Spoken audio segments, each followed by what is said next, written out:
Welcome to TV 20 news బులెటిన్ల ముందుగా headlines. Ahmedabad విమాన ప్రమాదం ఘటనా స్థలాన్ని పరిశీలించిన ప్రధాని మోడీ.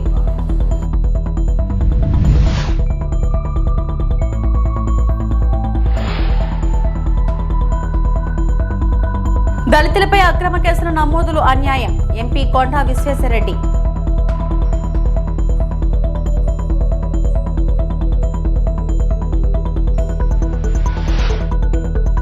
హైదరాబాద్లోని పలు ప్రాంతాల్లో భారీ వర్షం.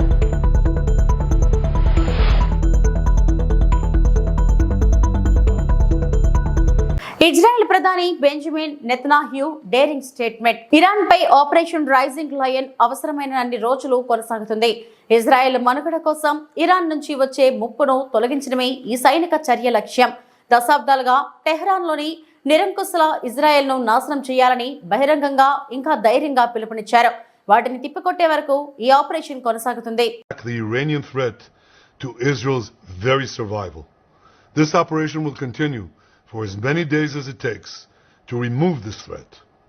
For decades, the tyrants of Tehran have brazenly, openly called for Israel's destruction. They've backed up their genocidal rhetoric with a program to develop nuclear weapons. In recent years, Iran has produced enough highly enriched uranium for 9 atom bombs. 9. In recent months, Iran has taken steps that it has never taken before. Steps to weaponize this enriched uranium.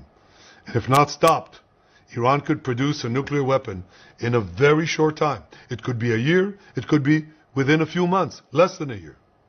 This is a clear and present danger to Israel's very survival. 80 years ago, the Jewish people were the victims of a Holocaust perpetrated by the Nazi regime. Today, the Jewish state refuses to be a victim of a nuclear Holocaust perpetrated by the Iranian regime. Now, as Prime Minister, I've made it clear time and again, Israel will never allow those who call for our annihilation to develop the means to achieve that goal. Tonight, Israel backs those words with action. We struck at the heart of Iran's nuclear enrichment program. We struck at the heart of Iran's nuclear weaponization program. We targeted Iran's main enrichment facility in Natanz. We targeted Iran's leading nuclear scientists working on the Iranian bomb. We also struck at the heart of Iran's ballistic missile program. Last year, Iran fired 300 ballistic missiles at Israel. Each of these missiles carries a ton of explosives and threatens the lives of hundreds of people. Soon, those missiles could carry a nuclear payload, threatening the lives not of hundreds, but of millions. Iran is gearing up to produce 10,000s of those ballistic missiles within 3 years. Ahmedabad లో విమానం కూలిన ప్రాంతాన్ని ప్రధాని నరేంద్ర మోడీ పరిశీలించారు. ప్రమాద వివరాలను అడిగి తెలుసుకున్నారు. ఆయన వెంట పౌర విమానయాన శాఖ మంత్రి రామ్మోహన్ నాయుడు ఉన్నారు. అహ్మదాబాద్ నుంచి లండన్ కు బయలుదేరిన ఎయిర్ ఇండియా విమానం గురువారం ఘోర ప్రమాదానికి గురైన సంగతి తెలిసిందే. ఈ ప్రమాదంలో 241 మంది ప్రయాణికులు, సిబ్బంది చనిపోయారు. వైద్య కళాశాల సముదాయంపై విమానం కూలిన నేపథ్యంలో మరో 24 మంది మృతి చెందారు. जायजा ले रहे हैं और ताज़ा जानकारी के साथ हमारे संवाददाता सुधाकर दास हमारे साथ जुड़ गए हैं। सुधाकर, हम कल से देख रहे हैं जिस वक्त ये बड़ी घटना हुई, बड़ी दुर्घटना हुई, उसके बाद से प्रधानमंत्री नरेंद्र मोदी लगातार इस घटना पर नज़र बनाए हुए हैं और इस वक्त प्रधानमंत्री खुद जायज़ा लेने के लिए अहमदाबाद पहुंचे हैं, दुर्घटना स्थल का निरीक्षण कर रहे हैं और केंद्रीय मंत्री उन्हें तमाम जानकारी दे रहे हैं। बिल्कुल आपने सही कहा।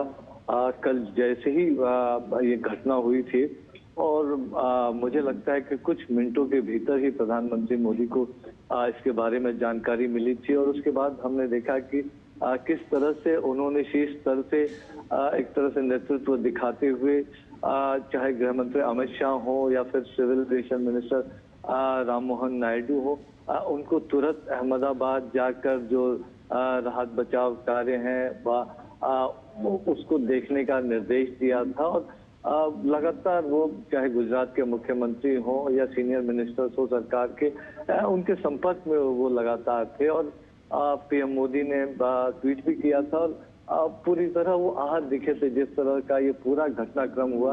और आज सुबह ही वो अहमदाबाद पहुंचे और उसके बाद थोड़ी देर पहले उन्होंने जो क्रैश साइट था जहां ये दुर्घटना हुई थी, जहां एयर इंडिया का वो विमान गिरा था, उस घटना स्थल का पीएम मोदी ने निरीक्षण किया, पूरी जानकारी ली उन्होंने।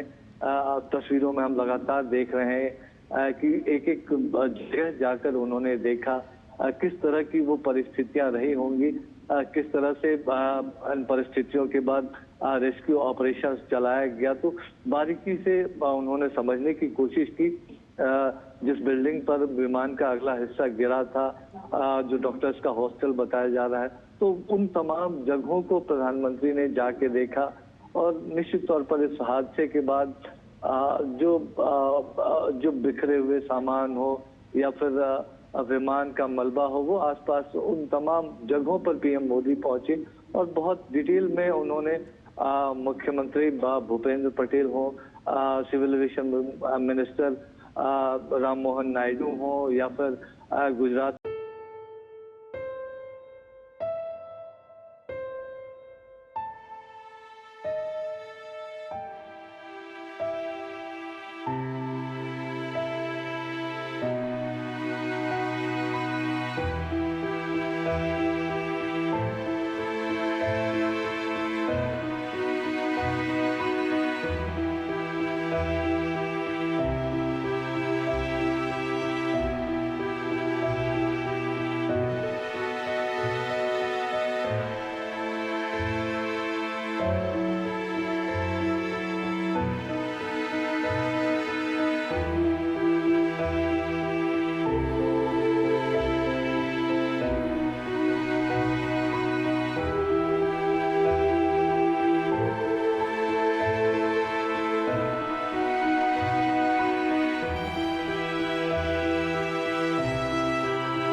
గుజరాత్ నుండి లండన్ వెళ్లే విమానం ప్రమాదవశాత్తు కూలిపోవడం దిగ్భ్రాంతికి గురిచేసింది. జరిగిన ఘటనలో ప్రాణాలు కోల్పోయిన వారి ఆత్మకు శాంతి కలగాలని ప్రార్థిస్తున్నాం.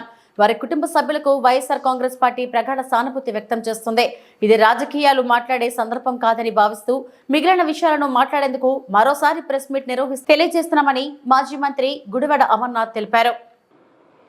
కానీ దేశ చరిత్రలో గతంలో ఎప్పుడూ లేని విధంగా ఇప్పుడు జరిగినటువంటి ఒక పెద్ద ఇన్సిడెంట్, ఫ్లైట్ యాక్సిడెంట్ ఇప్పుడే గుజరాత్ నుంచి లండన్ వెళ్ళేటువంటి ఎయిర్ ఇండియా విమానం కూలిపోయినటువంటి విషయం ఇప్పటికే దేశ ప్రజలందరినీ కూడా దిగ్భ్రాంతికి లోనయ్యేటువంటి దానికి గురి చేసినటువంటి విషయం మనందరం కూడా చూసాం. ఈ సమయంలో రాజకీయాలు కానీ ఇతర విషయాలు కానీ మాట్లాడడం సమంజసం కాదన్నటువంటి ఉద్దేశంతో ముందుగా జరిగినటువంటి ఘటనలో ప్రాణాలు కోల్పోయినటువంటి వారికి ఆత్మకు శాంతి కలగాలని, వారి కుటుంబ సభ్యులకి వైఎస్ఆర్ కాంగ్రెస్ పార్టీ తరఫున ప్రగాఢమైనటువంటి సానుభూతిని తెలియజేసుకుంటూ, ఫ్లైట్లో ఉన్నటువంటి ప్యాసింజర్సే కాకుండా అక్కడ ఏదైతే జనావాసాల మధ్య కూలిపోయినటువంటి విమానం ఒక డాక్టర్స్ బాయ్స్ హాస్టల్ మీద కూలిపోవడంతో కొంతమంది మెడికోస్ కూడా చనిపోయారని చెప్పి వార్తలు వస్తూ ఉన్నాయి. దురదృష్టం ఈ రకంగా వారిని వెంటాడింది. మరి ఎంతమంది ప్రాణాలు మరి ఇంకా పూర్తి లెక్కలు ఇంకా రావాల్సినటువంటి పరిస్థితి ఉంది. ఏదేమైనప్పటికీ నాకు తెలిసి దేశ చరిత్రలో ఇటువంటి పెద్దగా ఫ్లైట్ యాక్సిడెంట్ అనేటువంటిది నాకు తెలిసి ఇదే మొదటిదని చెప్పి నేను అనుకుంటా ఉన్నా. ఏదేమైనప్పటికీ ఎలా జరిగింది, ఏం జరిగింది, ఎందుకు జరిగింది, ఇవన్నీ తర్వాత తెలుసుకునేటువంటి పరిస్థితి ఉన్నప్పటికీ జరిగినటువంటి ఘటన మన దేశ ప్రజలందరినీ కూడా దిగ్భ్రాంతికి గురి చేసినటువంటి మాట వాస్తవం. ప్రపంచ దేశాలన్నీ కూడా వారి తీవ్ర సంతాపాన్ని తెలియజేస్తూ ఉన్నాయి. అలాగే వైఎస్ఆర్ కాంగ్రెస్ పార్టీ జగన్మోహన్ రెడ్డి గారి తరపున, అలాగే రాష్ట్ర పార్టీ తరపున, అందరి తరపున కూడా తీవ్రమైనటువంటి సంతాపాన్ని, వారి కుటుంబ సభ్యులకు వారికి పూర్తి మనశ్శాంతి కలిగేటువంటి విధంగా వారందరికీ కూడా ధైర్యాన్ని దేవుడు ఇచ్చేటువంటి విధంగా వారికి సహకారం అందించాలని చెప్పి అందరి సహకారం, అందరి తాలూకా ఇవి వారికి ఉండాలని చెప్పి మరొకసారి తెలియజేసుకుంటూ, మళ్ళీ మిగిలినటువంటి విషయాలన్నీ కూడా రేపు ఎల్లుండో మళ్ళీ ఇంకో సందర్భంలో మీతో మాట్లాడేటువంటి అవకాశం తీసుకుంటామని చెప్పి తెలియజేసుకుంటూ మీ అందరి దగ్గర ఈ సందర్భంగా సెలవు తీసుకుంటాం. Thank you. పార్టీ పెద్దలందరూ కూడా వారి ఆత్మకు శాంతి కలిగేటువంటి దానికి మౌనం పాటిస్తారు. దయచేసి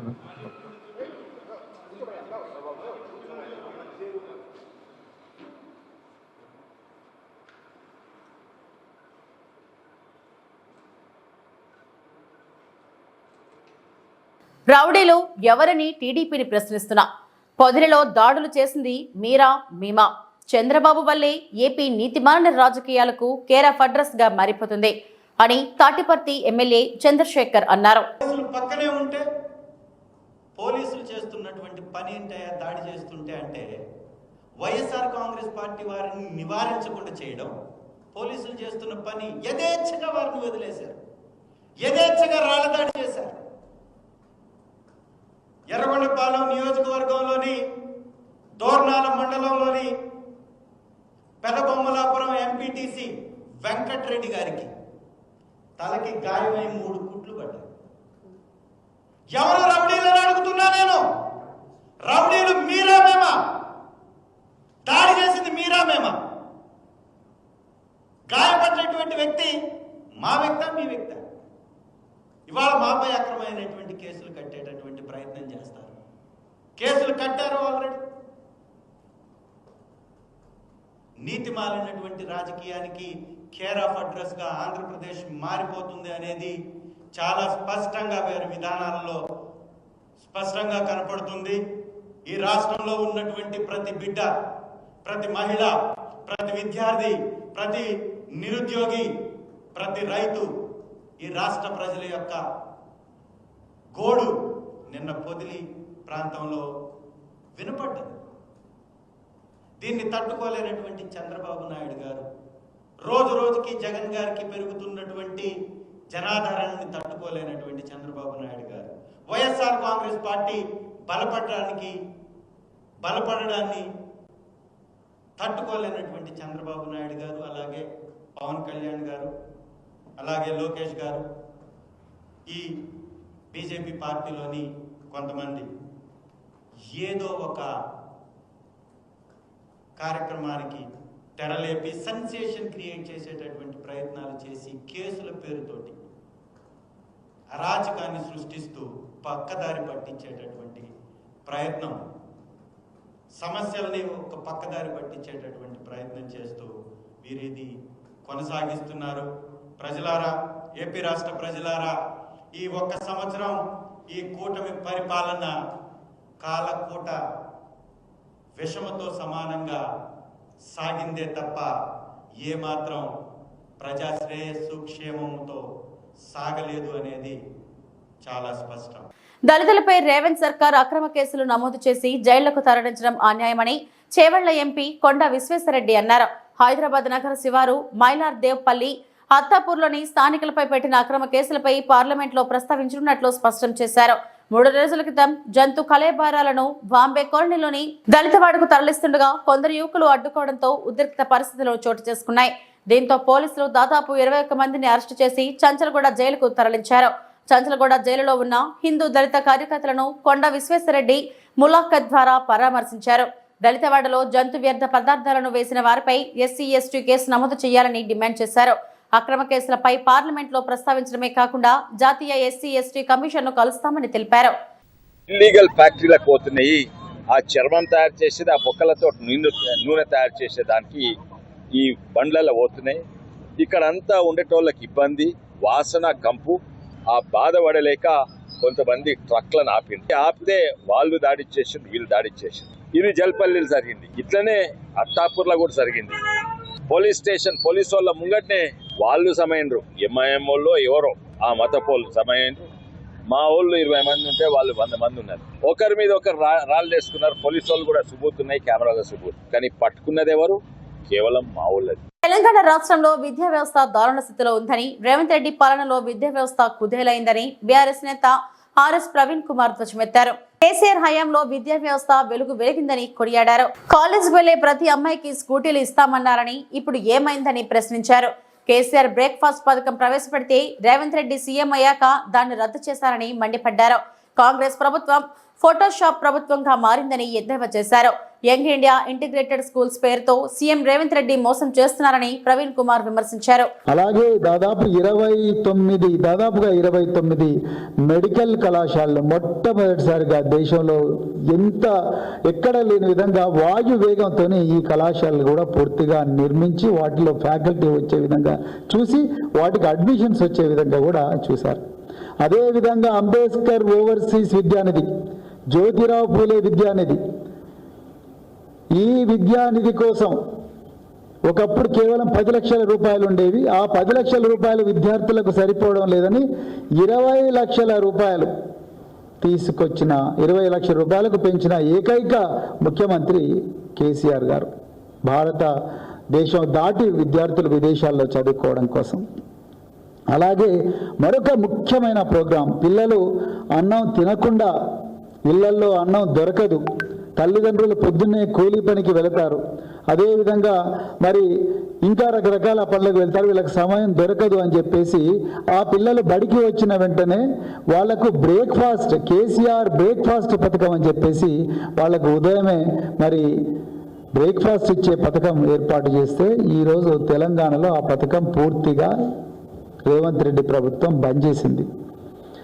ఇంకా ఘోరమైన విషయం ఏంటంటే మన ఊరు మనబడి కింద 28,000 పాఠశాలల్లో వసతులు సరిగా లేవు. మనం తెలంగాణలో విద్యాశాఖను బాగా డెవలప్ చేసుకోవాలని చెప్పేసి మరి 7,289 కోట్ల రూపాయలు శాంక్షన్ చేసి మన ఊరు మనబడికి శ్రీకారం చుడితే ఇలా వర్క్ చేసిన చాలా మంది కాంట్రాక్టర్లకు ఇంతవరకు కూడా బిల్స్ రాలేదు. ఆ వర్క్స్ అన్ని కూడా మధ్యలోనే ఆగిపోయినాయి. పిల్లలు చాలా కష్టాల్లో ఉన్నారు. ఇవాళ చాలా స్కూల్స్కు కాంపౌండ్ వాల్స్ లేవు, అమ్మాయిలకు సపరేట్ టాయిలెట్స్ లేవు, అదేవిధంగా శానిటేషన్ వర్కర్స్ లేరు, అదేవిధంగా మీకు లైబ్రరీయన్ స్టాఫ్ లేదు. ఇలా రాహుల్ గాంధీ గారు రాశారు, ఈ బీహార్లో అంబేద్కర్ హాస్టల్లో ఎక్కడ కూడా మరి ఇంటర్నెట్ సదుపాయం లేదు, అలాగే లైబ్రరీ సదుపాయం లేదని కూడా రాశారు. మరి తెలంగాణలో ఈ రేవంత్ రెడ్డి పాలనలో మరి ఇక్కడ ఇంటర్నెట్ సదుపాయం లేదు, అలాగే లైబ్రరీ సదుపాయం కూడా లేదు. ఏ ప్రభుత్వ కళాశాల కానీ ఏ ప్రభుత్వ పాఠశాల కూడా లైబ్రరీలు లేవు. నేను ఎందుకు ఈ మాట చెప్తున్నా అంటే ముఖ్యమంత్రి గారు కావాలని విద్యారంగాన్ని తన దగ్గరే ఉంచుకున్నారు. మొన్న 3 మంత్రులకు పోర్ట్ఫోలియో అలాట్ చేసినప్పుడు కూడా మేము విద్యారంగానికి ఒక సపరేట్ పోర్ట్ఫోలియో, ఒక సపరేట్ మంత్రి గారికి ఇస్తారేమో అని అనుకున్నాము. కానీ విద్యారంగాన్ని తన దగ్గరే పెట్టుకొని విద్యారంగాన్ని పూర్తిగా నాశనం చేస్తున్నారు గౌరవ ముఖ్యమంత్రి గారు. ఇది 100కి 100 పాళ్ళు నిజం. ఇక తెలంగాణ ప్రజల మీద ఇప్పుడు మన కళ్ళ ముందు జరుగుతున్న అతిపెద్ద మోసం ఏంటయ్యా అంటే integrated young India residential schools. Hyderabad నగరంలోని పలు ప్రాంతాల్లో భారీ వర్షం కురిసింది. దీంతో వాహనాలపై వెళ్తున్న వాహనదారులు తడిసి ముద్దయ్యారు. నగరంలోని బేగం బజార్, కోటి, సుల్తాన్ బజార్, అబిడ్స్, బషీర్బాగ్, నాంపల్లి, లిబర్టీ, హిమాయత్ నగర్, నారాయణగూడ, లక్డికపూల్, ఖైరతాబాద్, ట్యాంక్ బండ్ తదితర ప్రాంతాల్లో రహదారులు జలమయమయ్యాయి. రోడ్లపై వరద చేరడంతో వాహనదారులు, బాటసారులు తీవ్ర ఇబ్బందులు పడ్డారు.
నగరంలోని యాపిల్ ల్యాబ్ ను శుక్రవారం అథోని డిప్యూటీ DMNHO సత్యవతి తనిఖీ చేశారు. గత నెల 24వ తేదీన జిల్లా అధికారులు యాపిల్ ను తనిఖీ చేసి trade license, pathology certificate, biomedical సర్టిఫికేట్లు లేవని యాపిల్ ల్యాబ్ అధినేత అధికారులు తనిఖీల సమయంలో అందుబాటులో లేకపోవడంతో షోకాస్ నోటీసు సిబ్బందికి ఇవ్వడం జరిగింది. దీంతో డిప్యూటీ DMNHO సత్యవతి తనిఖీలు నిర్వహించారు. ఇందులో అన్ని శాఖలకు సంబంధించిన అనుమతి పత్రాలను డిప్యూటీ DMNHOకు అందజేయడం జరిగింది. రికార్డులను పరిశీలించి ల్యాబ్లో ఉన్న ధరల పట్టికను, ల్యాబ్ పరికరాలను పరిశీలించడం జరిగింది. ఈ సందర్భంగా ఆమె మాట్లాడుతూ యాపిల్ డయాగ్నోస్టిక్ సెంటర్ కు సంబంధించి రికార్డులు పూర్తి స్థాయిలో పరిశీలించడం జరిగిందని, ఈ డయాగ్నోస్టిక్ సెంటర్ కు అన్ని అనుమతులు ఉన్నాయన్నారు. ఎమ్మిగ్నూరులో ఉన్న రక్త పరీక్షా కేంద్రాలు, ప్రైవేట్ హాస్పిటల్స్ కు స్కానింగ్ సెంటర్ల యాజమాన్యం అన్ని శాఖల అనుమతులు తప్పనిసరిగా తీసుకోవాలన్నారు.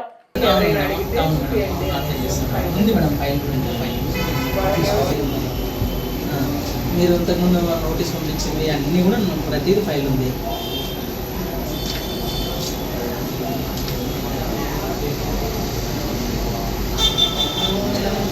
తర్వాత ఇంకొకటి ఉంది మేడం, ఎప్పటి నుంచో పెట్టాను ఉన్నాయి మేడం జిరాక్స్. మే 24వ తేదీన district consumer protection council team అందరూ వచ్చి ఎమ్మిగ్నూరులోని యాపిల్ డయాగ్నోస్టిక్స్ని విజిట్ చేయడం జరిగింది. అప్పుడు సర్టిఫికేట్స్ కోసం అడిగితే like municipal trade license, biomedical waste certificate, pathologist certificates, technician certificates ఇవన్నీ అడిగితే ఆ రోజున ఇక్కడ ఉండే వాళ్ళు చూపించలేకపోయినారు. సో దాని గురించి ఒక నోటీస్ ఇచ్చాము. అవన్నీ సబ్మిట్ చేయాలి, లేకపోతే అవన్నీ మీరు చేసుకోవాలి, ప్రొక్యూర్ చేసుకొని DMNHO గారిని కలవాలి అనేసి నోటీస్ ఇచ్చాము. సో దాని ప్రకారం వాళ్ళ దగ్గర ఆల్రెడీ అన్నీ ఉన్నాయి, సర్టిఫికేట్స్ అన్నీ ఉన్నాయి. అవన్నీ తీసుకొని వెళ్ళి DMNHO గారిని కలవడం జరిగింది. సో ఇప్పుడు అవి ఉన్నాయా లేదా అని మళ్ళీ ఒకసారి రీవెరిఫికేషన్ కోసం ఈరోజు వచ్చాము. అన్నీ ఉన్నాయి, వ్యాలిడ్ డేట్స్ కూడా ఉన్నాయండి, అన్ని సక్రమంగానే నడుస్తుంది. పేరు madam? Doctor Satyavathi, deputy DMNHO Adoni. District consumer protection council కానీ లేకపోతే DMNHO ఆఫీస్ నుంచి కానీ ఎవరైనా కానీ ఏ ల్యాబ్ కానీ, హాస్పిటల్ కానీ, స్కానింగ్ సెంటర్, క్లినిక్స్ అన్నీ ఏ టైంలో అయినా ఎవరైనా వెరిఫికేషన్ కోసం రావచ్చు. సో అందరూ పర్మిషన్స్ లేని వాళ్ళు అప్లై చేసుకోండి. వాళ్ళ డేట్ అయిపోయి పర్మిషన్ ఉండి, రిజిస్ట్రేషన్ సర్టిఫికేట్ ఉండి డేట్ అయిపోతే వాళ్ళు వెంటనే రెన్యువల్ చేసుకోవాలి, ఇంటర్ రెన్యువల్ చేసుకోవాలి. సో అందరూ అన్నీ కరెక్ట్గా పెట్టుకోవాలి. ఇవి ఇప్పటివరకు నా బులెటిన్ అప్డేట్స్. నమస్తే.